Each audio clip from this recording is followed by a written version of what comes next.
Good morning, everyone. Here is the walkthrough from the problems from Edpuzzle from yesterday. And we are starting with the question, what is the surface area of this sphere?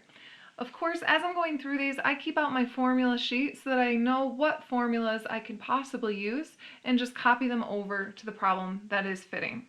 So in the first one, since we're looking for surface area of a sphere, I go to my formula sheet and I find, well, surface area of a sphere is equal to 4 pi r squared, an emphasis there on the squared.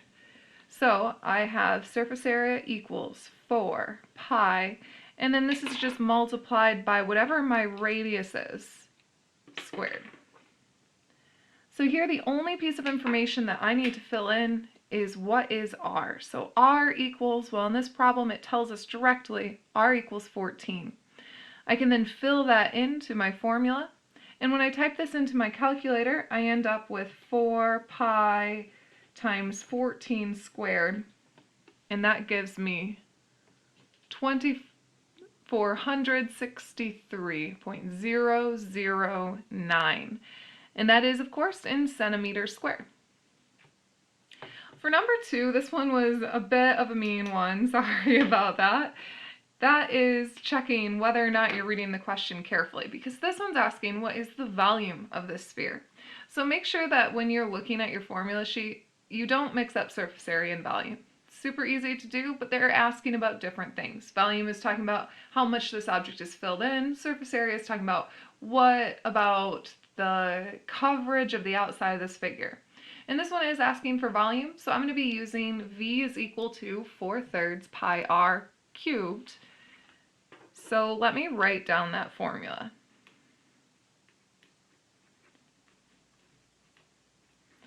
And of course that's because I know I'm looking for volume.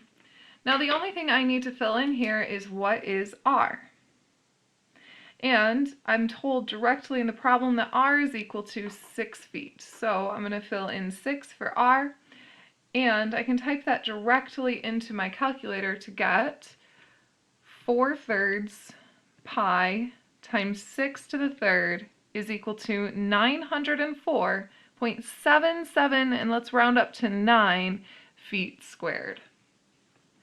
Okay, that brings us to our final and definitely the hardest question, and that is, what is the volume of a sphere that has a surface area of 110,300 centimeters squared? Now when I look through my question, I can already start marking in the information that I have and the information that I want.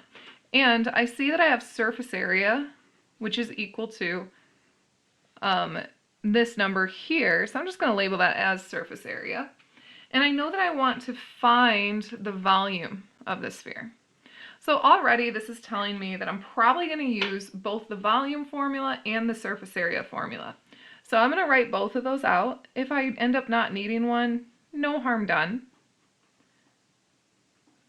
And I'm going to take care that I don't mix up the squares with the cubes in my formula. So surface area gets squared and volume gets cubed. Alright, so in both of these I want to know something about r. So here I don't have a radius, and in this one I need a radius. So let's fill in the information I do know. I know that surface area is equal to 110,300. So that means that that has to equal 4 pi r squared. And as soon as I only have one variable in an equation, I should be able to solve it. So I'm going to do that, reversing the order of operations, which means I don't get rid of exponents first, which is what we normally do in order of operations when we do groups and then exponents, multiplication, division, addition, and subtraction. When I'm solving or moving things away, I'm going to be working backwards. So I'm going to get rid of the multiplication and division first. So let's divide both sides by 4 pi, taking care that when I do this, I use parentheses around the 4 and the pi on my calculator, or I just divide them separately, like one at a time. And when I type that in, what I'm going to end up with is an answer of 8,777.396 is equal to r squared. Now I do want to know just what r is, so So in order to undo the squared, I just take the square root of both sides.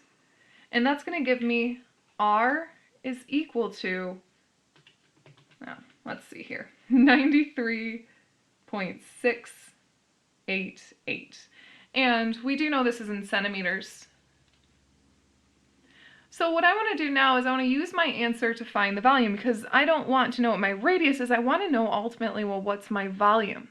And I know in order to find volume, the only term that I need to fill in is r.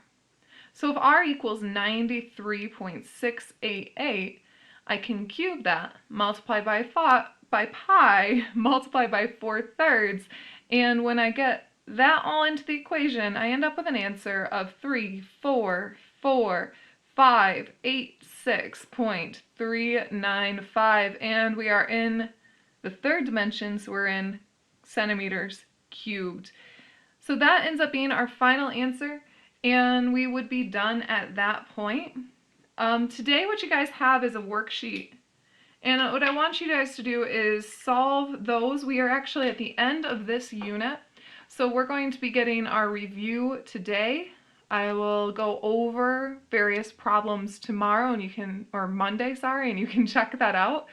And if you have any questions, don't be afraid to drop in on Zoom between 1 and 2. Have a great day.